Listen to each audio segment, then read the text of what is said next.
All right, so sir, we wanted to update you on Hurricane Michael. It's about 40 miles off the coast. It's starting to feel the effects now. It is a very dangerous Category 4. And just to remind the press, Hurricanes Harvey, Irma, and Maria were Cat 4. So these are big storms that we're looking at. So it'll hit the Panhandle, as you can see in this one right here, sir, and then it will go through Georgia and the Carolinas. Unfortunately, on the tail end, we do expect additional rain in the Carolinas, which could lead to additional flooding. FEMA is leaning forward, as we are with our interagency partners. We're forward deployed. We have search and rescue ready to go. We're in very close contact with state and local authorities. We've all spoken with the governor and local officials. And I'll turn it over to Brock to give additional detail. Unfortunately, this is a Gulf Coast hurricane of the worst kind because all of the elements associated with hurricanes come into play. So as you see on the left, the storm surge estimates are anywhere between 9 and 14 feet. Storm surge is going to be the worst where the eye makes landfall, just to the east or south of where the eye makes landfall.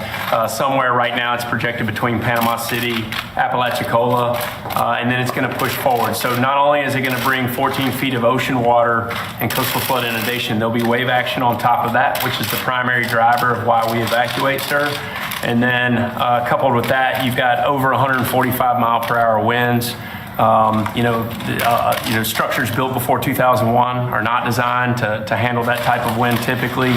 And it's going to unfortunately push through the state. So we're asking citizens in Southwest Georgia, Central Georgia to be vigilant and make sure that they understand what's about to come, because this area is going to see a Cat 1, Cat 2 storm as it moves inland. And with the vegetation there, what we're anticipating is a lot of downed trees impacting the power grid. And, here again, we're going to see a lot of devastation along the coast structurally. And then as it moves in, you're going to see power outages throughout the state. And then, unfortunately, you're going to see rainfall into South Carolina and North Carolina. The Cape Fear was projected to start receding from Hurricane Florence 2 days ago. And this will basically exacerbate the problem and add to it a little bit to where it's going to keep those waters from receding a little bit as it exits the state by Friday. So they're reporting that this is one of the most powerful hurricanes ever to hit our country. Is that actually a fact? So in this area, this would be the most intense hurricane that struck this area since 1851, if I remember correctly. So this would be storm. Yeah.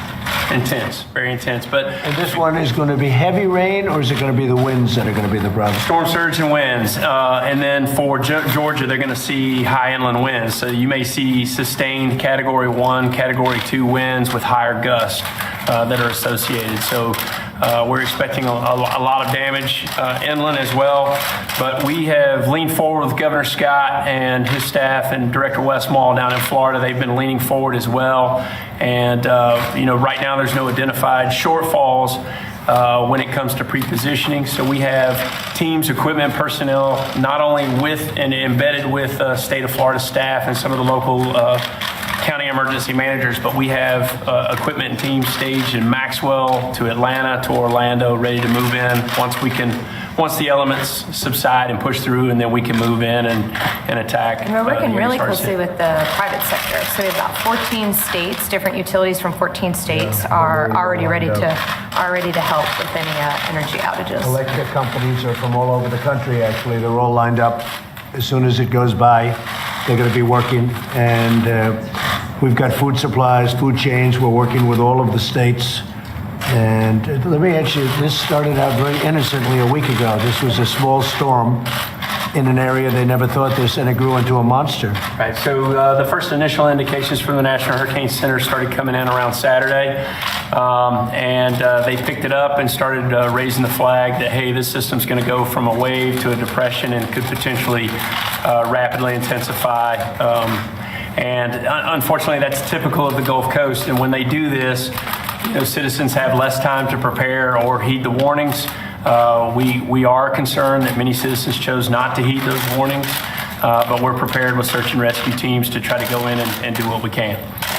Any questions, please? Yes. Are you concerned that folks in Florida and Georgia in the storms have weren't prepared enough and that there aren't enough evacuations? follow up on that point? Yesterday, we were concerned that we did not like the level of evacuation activity that we were seeing, and Governor Scott, kudos to him. He leaned forward, used the new wireless emergency alert capabilities that we have, and sent out text messaging last night.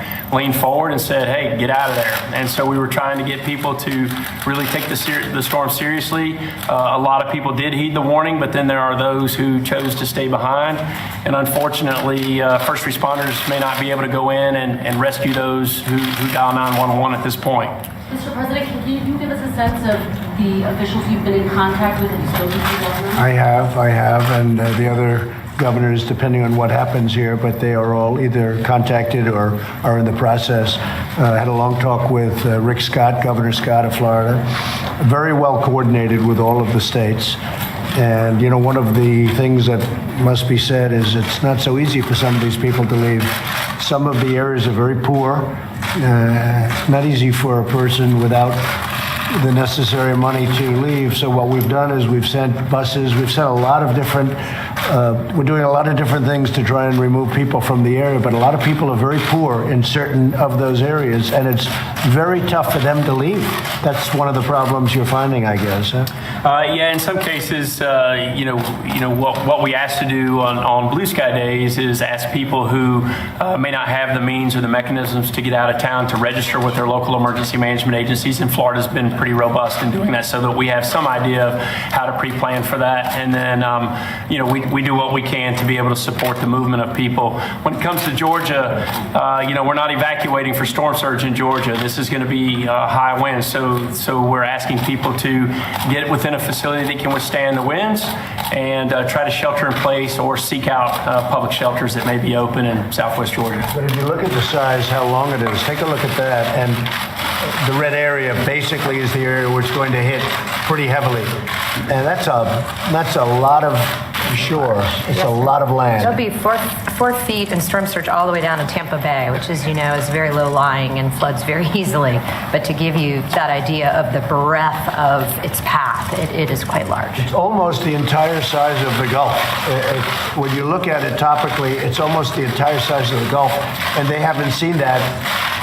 Maybe they haven't seen that at all. Nobody's seen that before. The eye diameter is pretty wide, which unfortunately is not good news as it makes landfall. So some people may say it's similar to an EF3 tornado making landfall in areas that are close to the eye. So it's. Did last year's hurricanes in the area impair the infrastructure or weaken it in any way that they would struggle to deal with this year's hurricane? Not in this area. Irma did not really heavily impact the Florida Panhandle. Most of the hit from Irma was in the southwest portion of Florida, and then moved up through and created some issues in the Jacksonville area, northeastern portion. But this area, it's been a long time since it's been hit, so the vegetation hasn't been stressed, and we're going to see a lot of damage and devastation, unfortunately, and we have to set the citizens' expectations that the power is going to be out for a while. And what FEMA's role in that is, as the Secretary was saying, our partnership with the private sector is that, we work with the Florida Power and Lights, the Gulf Powers, the Southern companies, the Georgia Powers, to be able to help them, facilitate their mutual aid to come in. And they've got power crews coming in from multiple states across the country that are already pre-staged. And when we're hit, we work with them to do what's called first push debris to get the roadways open and so that we can get them down the roadways to start fixing the power. But that's going to take some time. Mr. President, can you plan on changing any of your travel schedule? Well, we don't know. I know I was going to Pennsylvania. It looks like there are thousands of people who are already lined up, and probably will do that tonight. And we're going to go down here as soon as we can. We don't want to interfere with anybody, but we want to go as soon as possible. You have, right nearby, we have thousands of people going tonight, and many are there already. What time were you going to be there? What time were we planning on that? The rally tonight scheduled for 7 o'clock. Yeah, it's about 7. You're going to go ahead? Well, I don't know what to do because you have so many people already there, and it's sort of unfair to them. So it's a mix. I'll be totally focused on this, but we're going to make a determination over the next little while. But you had people Does it that... make it more difficult for you to pay attention to storms if you're doing? No, because I have great people, including these two, but I have great people. It wouldn't make any difference in that sense, but I would like to be seeing what's going on. We want to get down there as soon as possible. At the same time, I don't want to go down where we're interfering with the people, first responders, the FEMA people. I want them to focus on the storm, not me. So we'll probably look to Sunday or Monday to go down and meet with the governors, meet with everybody, and do what we have to do, like we did in North Carolina, South Carolina, where that worked out really well. Now, they're going to get hit also. I mean, North Carolina and South Carolina are going to get a lot of water. Nothing like they had 2 weeks ago, but they're going to get a lot of water also. And that water is still draining out. So this is a pretty big problem. I really worry a little bit about South Carolina and North Carolina from the standpoint they're already saturated, and they're going to get a reasonable hit, right? Right. Yeah, they will. So you're going to see as much as possibly 8 inches in isolated areas through South Carolina and North Carolina. And as I said, it's all about the rivers being able to process the water from Florence, and some of them haven't had the time to do that. So this doesn't help. President Trump, should Saudi Arabia release the journalist Raif Badawi? I will have to take a look at it exactly. When you say release the journalist, who are you talking They about? have imprisoned a journalist named Raif Badawi, and they... That I'd have to look into. I'm not familiar with Can I that. ask you about Jamal Khashoggi? Yes. Are you concerned that he's dead, and do you hold the Saudi government? I would be certainly concerned, and in fact, we have a call in to his wife. His wife wrote us a letter and addressed it to my wife and myself, and we're in contact with her now, and we want to bring her to the White House. It's a very sad situation. It's a very bad situation, and we want to get to the bottom of it. Do you think he's dead, Mr. I don't want to say that. I hope he's not. I hope he's Hold not. the Saudi government responsible? Well, I have to find out who did it, but people saw him go in, but they didn't see him come out, as they understand it, and we're going to take a very serious look at it. It's a terrible thing. Have you spoken to the Saudis? I'd rather not say, but the answer is yes. Can you give us a sense of when his wife, fiance, might be coming? I would say fairly quickly. They're in touch. You may just speak to the First Lady's folks because they're in touch, and she'll be most likely coming to the White House. We'll work on it together. It's a terrible Lindsey thing. Graham says there will be help to pay if the Saudis are in fact responsible. Can you share that with you? Well, and Lindsey can speak for himself, but this is a bad situation. We cannot let this happen. To reporters, to anybody, we can't let this happen. And we're going to get to the bottom of it. Okay? Mr. President, But you may want to speak to the First Lady's office about the. I'd rather not say, but at a very high level, the highest level. Let me say this: it's the highest level. Okay? Yeah, you mentioned that you talked to more than once. You had mentioned that you spoke to King Salman, so I mean. Well, I do anyway, and I've always found him to be a fine man. We've had a very good relationship. I'm not happy about this. We have to see what happens. You know, we have to see what happens. Nobody knows what happened yet. They don't know over there, but it's a very serious situation, and it's something we're taking very seriously. Okay? You mentioned several countries like India and China are planning to buy oil from Iran even after the Navy war. What is the message to those countries? We'll take care of that. We'll take care of that. Yeah. There's a report out of Seoul today that the South Korean government is considering lifting some sanctions against the South Korean government is considering. Well, they won't do it without our approval. They do nothing without our approval. Have they been in contact? Yes, they do nothing without our approval. President Trump, Any do you intend to release more people like Alice Johnson? We'll talk to you about that later. Are you going to Any go closer to picking a replacement? And by the way, when we get Alice Johnson, such a great person, is such a great case, I'd like to find a lot of people like Alice Johnson, and there are a lot of people that are in a situation like that, and we are actively looking for those situations. She's a terrific woman. I've been watching her a lot, and what a great spokesman she is for that situation, and that's covering a lot of people. There are a lot of people like that will unfortunately be locked up for many, many years, and there's no reason for it. So we are looking for, we are actively looking for other situations exactly like that. Mr. President, any questions? No, but she's somebody we're talking to. We like Dina. Dina did great here. She then went back into the private sector for a while, but she always wanted to come back. She loves this administration. So we're certainly looking at Dina, and we're looking at others. There's some tremendously talented people.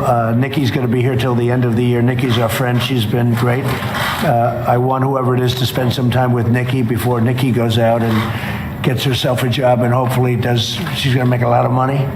And I think Nikki will come back in some form too, but she's an extraordinary person, good person. And but we're looking at many people want that job. Mr. President, are you concerned about the fact that she announced her departure before the term? But no, there's no good time. I mean, there really is no good time. She told me about this a long time ago, and frankly, it's almost 4 weeks, so it's not that bad. No, I don't think so at all. I thought it was very elegantly done. If she waited till after, then they'd say, "Oh, if we win." They'd say, why is she doing it? And if we lose, they'd say, oh, well, that's obvious why she's doing it. Okay, so there's really no good time to do it. But she and I had spoken at least 6 months ago, maybe even a year ago we had conversations. She wanted to be here about 2 years. And I think the point really was last week at the United Nations. She wanted to get through that and then go probably into the private sector for a while. And I'm sure she's going to come back into government, because she's a terrific person. What's the vetting process like, Mr. President? What are you looking for? Very strong vetting, but some of the people we already have vetted. Some of the people are with us. We're looking at people that are already with us. And we have some incredible talent in this administration. We have some great, great talent. And they've already been vetted. They're already approved. Any other questions on this? Last week, India signed an agreement with Russia to purchase S-400 missiles. Yeah, I know they did. $5.4 billion. Yeah. Would CAATSA sanctions apply to India, or India's going to find out, aren't they? are you planning to give them a waiver? India will find out. When? You'll see. Sooner than you think. I do have another question on this. Yeah. You talked a lot about the size and the scope of it. Can you help us understand just how big it's going to be? Florence, was it historic Florence? Is it going to be bigger than Florence? How should we think about the size of it?